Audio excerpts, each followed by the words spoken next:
चलेंगे जेका तुसा चुत मुंह दा जोर लाओ लाओ सिर्फ असे को ही समझ तू हिला दिखाओ वाला सा तू जवान समझो।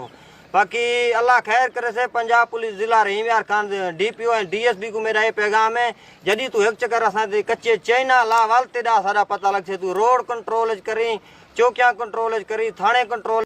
नाज़रीन इकराम अस्सलाम वालेकुम।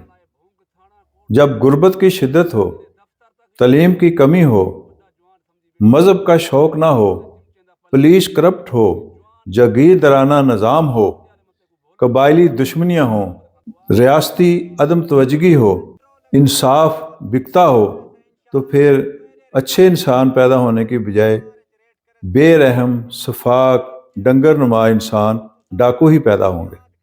सजा पता असा होशियार तैयार हुए अगर गैरत हो से पंजाब पुलिस दे चिमचे या समझ उसे नू ट्राई दिए दे अंदर अंदर अगर दले हो सो ना उसो बाकी अमसन इंशाल्लाह इंदे दी दे मुलाजिम रे सा भजा भजा ते पहले चिमचे को माफ से तो हुन चिमचे को माफ थी वैसे सब मौका ले असा तो सदा चारी बैठो पंजाब पुलिस दे चिमचो।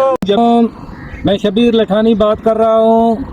ये जाम जमील अमन झक का है, इसको मैंने इसलिए उठाया है 8 दिन पहले मेरा कज़न आजम वाल कश्मोर, कांदकोट, गोटकी, बाड़ो, रहीम यार खां, सादकाबाद, राजनपुर, डीजी खां के कुछ ऐसे इलाके, गड्डू बराज के दोनों तरफ, दरियाए सिंध के साथ साथ ऐसे इलाके जो नशेबी भी हैं और जहाँ जंगलात भी घने हैं, इनको कच्चे का इलाका कहते हैं।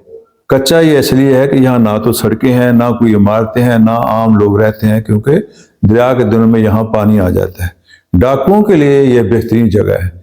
क्या है ना, मुझे कोई अगवा का शौक है ना डकैती का शौक है। मैंने आजम के लिए आदमी उठाया है। जब तक पुलिस आजम को नहीं छोड़ेगा, जाम जमील अहमद जग को मैं नहीं छोड़ूंगा। अगर पुलिस ने मेरा आदमी मार दिया है तो मैं इसको भी कत्ल कर दूंगा। मैं इनको वादे कह रहा हूँ। अभी मेरा जो आदमी है थाना भोंग में इरफानुल्लाह के पास है। मैं इनको सबको कहता हूँ मुझे तंग ना करें। मैं अगर उस बात पे आ गया तो ये भी तंग होंगे। जब तक मेरा आदमी बादयाब नहीं होगा मैं इसको नहीं छोड़ूंगा। अगर मेरा किसी ने कत्ल कर दिया तो मैं इसको भी कत्ल करूंगा। आगे भी जो इलाके का मुअज़्ज़िज़ अच्छा जाम रईस जो भी मेरे हाथ में आया सबको मैं मारूंगा। जो मुझे नाजायज़ मेरे भाइयों को, मेरे कज़नों को, ना वो स्टारी है ना रूपोश है, उनको कत्ल की धमकियाँ देता है, मैं भी इसको धमकी। बात करो उधर, इनको बताओ जो मुझे आजम के बदले में लेके आए हैं, बताओ इसको। बदले में लेके गए हैं भाई, आजम को छोड़ दो। रईस को बोलो, पुलिस को बोलो, डीपीओ साहब को बोलो। डीपीओ साहब छोड़ दे आप इनको, तेरे जान को खतरा है, इनको वादे बार लग दे। मेरी जान को खतरा है, मेहरबानी करके उनको छोड़ दें। ठीक है। अस्सलाम वालेकुम, मैं शबीर लठानी बात कर रहा हूँ। ये आज पंजाब पुलिस के लिए और रहीम यार खान पुलिस के लिए एक और इंतहाई अहम कामयाबी का दिन है। आज के दिन हमारी मुसलसल जो ऑपरेशन चल रहा है कच्चा के अंदर, उसमें 2 बड़े डाकू जो कि एक इंटर गैंग का सरगना डाकू था जिसके ऊपर 1 करोड़ इनाम, और उसके बाद सखानी गैंग का जो सरगना डाकू जो कि पुलिस के साथ लड़ रहा था, आज उन्होंने हथियार डाल दिए। इसमें सवाल ये पैदा होता है कि डाकू कैसे पैदा हुए। ये कच्चे के डाकू तकरीबन 1950 और 1960 के दरमियान में पैदा हुए। वहाँ के जागीरदार लोगों से तंग आके कुछ लोगों ने अपनी ज़मीनें छोड़ी। कुछ इनके आपस में कबायली झगड़े थे तो इन्होंने बंदूक हाथ में लिए और जंगलों में चले गए। जब एक डाकू का दूसरे से वहाँ राब्ता हुआ तो ये डाकुओं के गैंग पैदा हो गए। तो इस वक्त तकरीबन अगर इनका पूरा नेटवर्क देखा जाए तो उसमें 20,000 लोग शामिल हैं। जो असल डाकू हैं वो तकरीबन 950 हैं।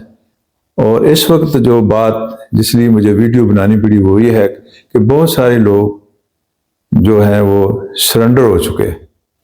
ये कोई आम डाकू नहीं है। वो डाल दें और ये पुलिस के सामने ये सरेंडर हो जाए।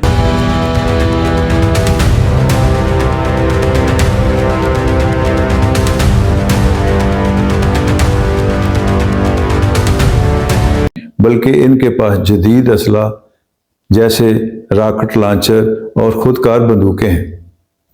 इनको लोकल क्रिमिनल लोगों की पुश्तपनाही भी हासिल है और बाज़ का इनके मुखबर जो हैं वो पूरे पाकिस्तान में फैले हुए हैं। ये एक बहुत ही मुनाफा बख्श कारोबार बन गया है। 40 के करीब लोगों ने सरेंडर कर लिया, 93 जो हैं जख्मी हुए हैं और काफ़ी सारे कत्ल भी कर दिए गए। इस ऑपरेशन की कामयाबी का सहरा जो है वो अरफान समूह जो कि DPO और जिला रेंबियार हैं उनके सार हैं और दूसरा ASI इनामुल्लाह सादकाबाद के। समूह साहब का काफ़ी सारा तजर्बा है। ये पहले सिंध गवर्नमेंट के अंडर रहे, फिर वहाँ से इनको पंजाब लाया गया और फिर रेंबियार खां में तैनात की गई। ये काफ़ी दलेर इंसान हैं और ख़ुद भी बंदूकें चलाते हैं, ये नहीं कि खुद पीछे बैठ के आर्डर देते रहते।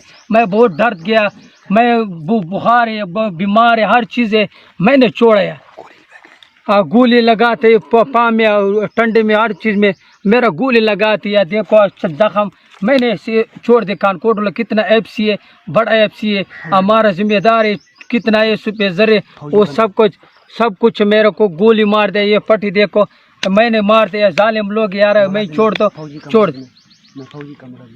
फौजी कमरे देखो अल्लाह, ये जो FC वाला है, मैं डिप्टी करता यार, मैंने छोड़ दिया यार, मैं गरीब मानू यार, क्या करेगा ये लोग।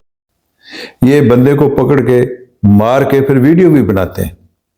ये बंदों को नंगा करके पानी में खड़ा कर देते हैं। ये उनके कपड़े उतार के बिस्ती भी करते हैं। इनसे कोई बूढ़ा बच्चा औरतें भी महफूज नहीं है। तो इस हद तक जुल्म बढ़ गया था और अब फिर ये ऑपरेशन करना पड़ा। इस ऑपरेशन में काफ़ी हद तक कामयाबी हुई है। अब अल्लाह करे ये ऑपरेशन जो नज़र आ रहा है कामयाब हो, तो गवर्नमेंट को चाहिए कि इस ऑपरेशन के बाद भी यहाँ चौकियाँ बरकरार रहें, सड़कें बनाई जाएं, सहूलतें दी जाएं। और ये जंग बंदूक से नहीं जीती जाती, बल्कि ये नीयत, ईमानदारी और मुस्तकिल मिजाजी से जीती जाती है। अल्लाह करे ये कामयाबी आर्जी ना हो, बल्कि ये कामयाबी मुश्किल हो और अल्लाह ताला हमारे मुल्क को हर जालिम, हर डाकू और हर सहूलतकार से महफूज रखे। आमीन।